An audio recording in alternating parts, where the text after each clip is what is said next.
காரைக்கால் கீழோடுதுறை கிராமத்தில் அமைந்துள்ள புனித அந்தோணியார் ஆலய திருவிழா நேற்று ஆகஸ்ட் 22 கொடியேற்றத்துடன் தொடங்கியது. விழாவின் முக்கிய நிகழ்ச்சியாக இன்று ஆகஸ்ட் 23 இரவு மின் அலங்கார தேர்ப்பவனி நடைபெற்றது. முன்னதாக திருவிழா சிறப்பு கூட்டு திருப்பலி நடைபெற்றது. நிகழ்ச்சியில் அருட்தந்தையர்கள், அருட்கன்னியர்கள், கிராம முக்கியஸ்தர்கள் மற்றும் திரளான பொதுமக்கள் கலந்து கொண்டனர்.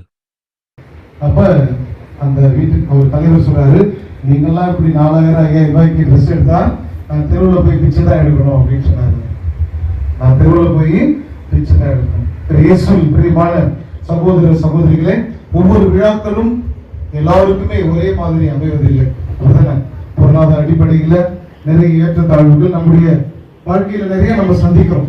அது ஒரு பக்கம் இருந்தால், ஆனால் எந்த ஒரு விழாவாக இருந்தாலும் ஆண்டவருடைய அருளுக்கு நமக்கு எந்த குறையுமே கிடையாது. அதுல எந்த குறைபாடும் கிடையாது. ஒருவேளை பொருளாதாரத்துல நம்ம உயர்ந்தவர்களாக இருக்கலாம், சில பேர் கம்மியா இருக்கலாம், ஆனால் ஆண்டவருடைய அருளை பெறுவதில் எந்த ஒரு விழாவும் நமக்கு குறைவான ஆசிரியை தருவதில்லை. மாறாக அவரை நம்பி வருகிற, கடவுளை தேடி வருகிற, அவருடைய புனிதருடைய பாதுகாப்பை தேடி வருகிற எல்லோருக்குமே 35, 36 அவ்வளவுதான். 36 இயர்ஸ் தான் அவர் வாழ்ந்தது. மொத்தமே வெறும் 36 ஆண்டுகள் மட்டும்தான் அவர் வாழ்ந்திருக்கிறார்.